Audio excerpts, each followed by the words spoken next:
Hi, welcome to the video. My name's Dychronic, and today we're taking a look at the Zer, his location, his random rolls, and my recommendations for May 13th, 2022. You can find him on the EDZ in the Winding Cove. Just make your way on top of this big old mountain right here next to the precipice. You can find the Zer. Interesting. These a lot of newer weapons. Okay, interesting. This is a high overview in case that's all you cared about. First up for the exotic weapon today, we have the Cerberus. Now, here's the thing about the Cerberus. It actually is a lot of fun to use in all of the medium to lower level play, but beyond that, it loses out on a lot of potential DPS. Essentially, this is kind of like an automatic shotgun, but it does more of a closer to a primary ammo kind of damage, which sounds cool, but I would prefer it in a special or heavy ammo version because it probably then would do a lot more damage. I'm not exactly sure what else to say about this. It's just kind of fun and interesting. And the catalyst, in my opinion, makes it worse. You can swap to a tighter close range spread.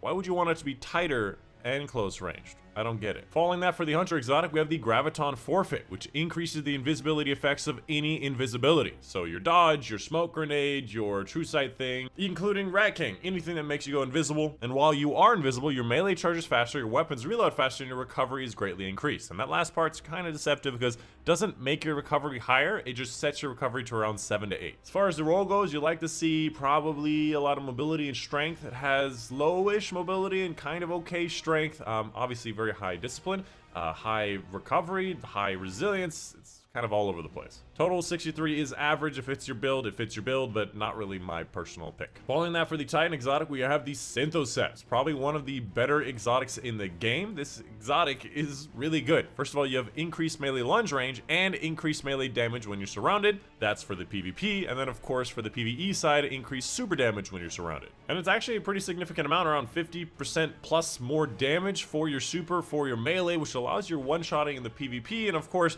being able to handle a lot more adds, a lot more damage in PvE. Keep in mind that this doesn't technically work with the Glacial Quake crystals anymore. That was my personal favorite use of this, but obviously it works with a lot of other things. As far as this exotic goes, you'd like to see a lot of strength and intellect, and it does have a lot of intellect and an okay amount of strength. It does have high resilience. I personally would prefer a bit more recovery, but it does have high mobility. It's based on melee, so I would say it's a decent roll. If it fits your build with an average of 63, I would recommend it. And lastly, for the Warlock exotic, we have the NEZAREC'S, a very popular Warlock exotic where any void damage kills increase your ability energy recharge rate, increasing all your abilities by like 5%, which means you can get a very dependable source of ability regeneration from, again, any void weapons, any void subclass, void abilities, etc, etc. However, I generally recommend, if you're going to be using a void subclass, to be using something like Controverse Hold, a much more dependable and much faster charge rate on your grenade, which is probably one of the best parts of the Warlock 3.0 right now. But this exotic itself is also really nice because it can technically be used with any subclass. Use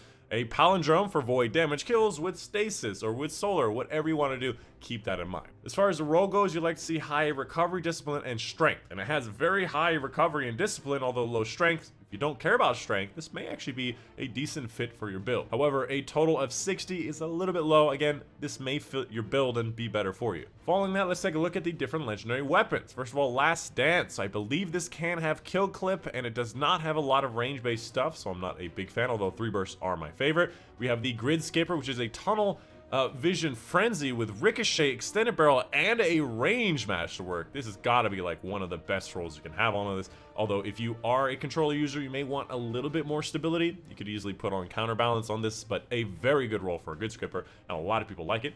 Following that, a lightweight frame sidearm with heating up Adrenaline Junkie. I personally really don't like lightweight frames, and there's honestly not enough range stuff in here to want it. We have Sojourner's Tail, which is a slug, has a moving target, adrenaline, not at all really what you're looking for PvP or PvE. Sorrows versus 600 RPM, Outlaw 1 for all, might be a decent combo. Tac Mag is good, extended or small bore is good, reload is not, kind of an average, above average roll. We have Shattered Cypher and 900 RPM heavy machine gun. I don't like 900 RPMs. They're just generally very annoying, although Field Prep and Surrounded are a pretty good roll for a PvE version if 900s were acceptable. And then of course we have Bite of the Fox, which is a threat detector opening shot, which is not a bad roll, but I do believe this can have moving target. I think it can have snapshot, but I'm not too sure, and the rest of it is just kind of okay. Following that, for the legendary armors on the Titan, we have a 56 roll with not the best distribution. A 61, high resilience, high discipline, which might be okay. 55, oop, didn't mean to click on that. We have a 55 roll, which high resilience, not what I look for, and a 66 roll with mobility, recovery, discipline, and strength.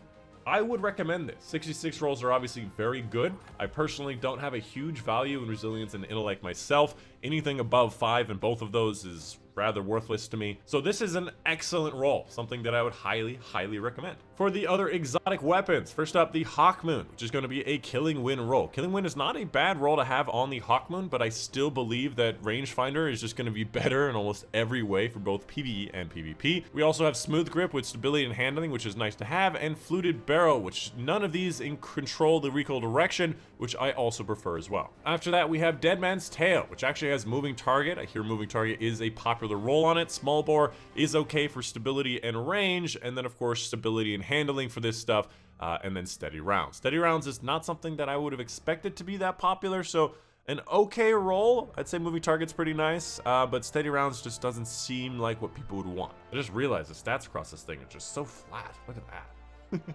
And of course, if you don't know, any exotic engram that you ever receive, including this one, guarantees you an exotic you've never received, and or it guarantees with a high stat roll.